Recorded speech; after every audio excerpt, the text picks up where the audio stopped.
This is Verlie. She was born May 11, 1940 in Windsor, Ontario. She was the middle child of 3. Her father was a chef and opened Chef's Coffee Company. They serviced local stores and restaurants in Windsor. Her mother did different odd jobs to help make ends meet. Despite the hardships that she went through growing up in poverty, Verlie was a very positive and social person. She loved hanging out with friends, going to the movies, and local sock hops, where her love for dancing began. She would often go to bars and dance with live music. One night while dancing, she caught the eye of Gerald O'Halloran. Just a few years later, they got married. Shortly after the wedding, she had 4 kids back to back. They brought a whole new meaning of joy to her life, and she fully embraced the role of motherhood.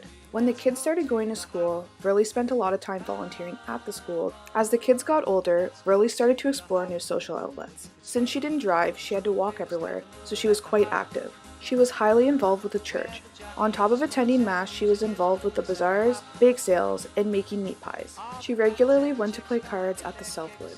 Once her grandchildren were born, she babysat during the weekdays. She visited her mom in Huron Lodge, a local retirement home, participated in events at the Legion. She always made time to visit her family and attend her grandkids' sporting events. She would never pass up an offer to go on a family trip to Disney or Cedar Point. She was always on the go and kept busy.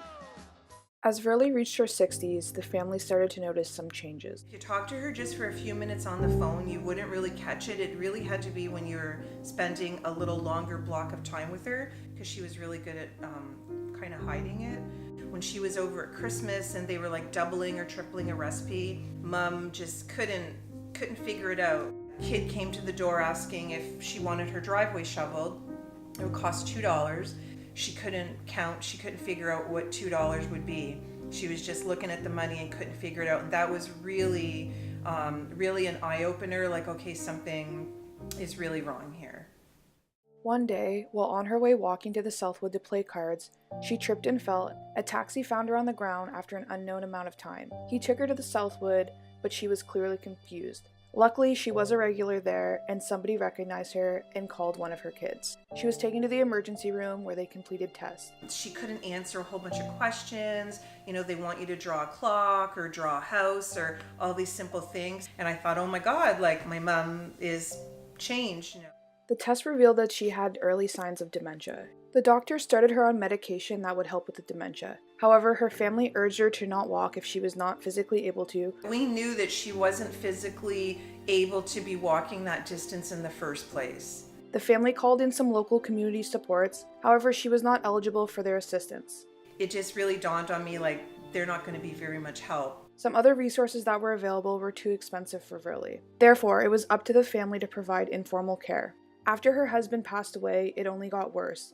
She lost someone who was always at the house with her. Now, given the extent of her isolation, Verlie didn't leave her house and was dependent on her family and friends. Her health kept declining right in front of their eyes. Her pain was super debilitating, and when you were with her, you could just see how much pain she was in. She wasn't cooking anymore, not really able to keep up with a lot of stuff. The house was really beginning to smell. I got to the point where I was sleeping over and getting up and, checking on her, and what if she overdoses inadvertently? So just all of these safety issues.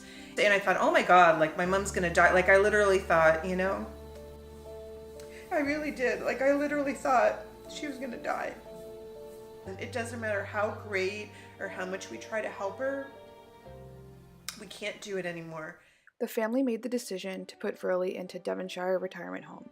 What Devonshire had to offer Verlie was a lot of things that had fallen away from her that she used to love. They have a lot of activities here, a lot of things to do. Every day things are going on here. There's always people you can sit and socialize and... Anybody special in here? Yes, I met somebody special. Yeah. Anybody who sees her that maybe saw her when she was 60, she looks younger now. She's got a spark back in her.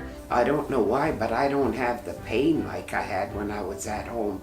It's probably being active or something. So now that I'm here, they handle everything. Getting her medication right, and she's getting her sugar checked, and she's eating, and someone's helping her wash up. So many of them go above and beyond helping people.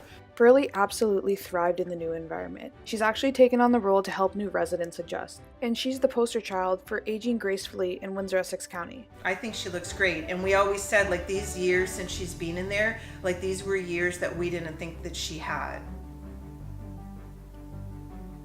nice. Good.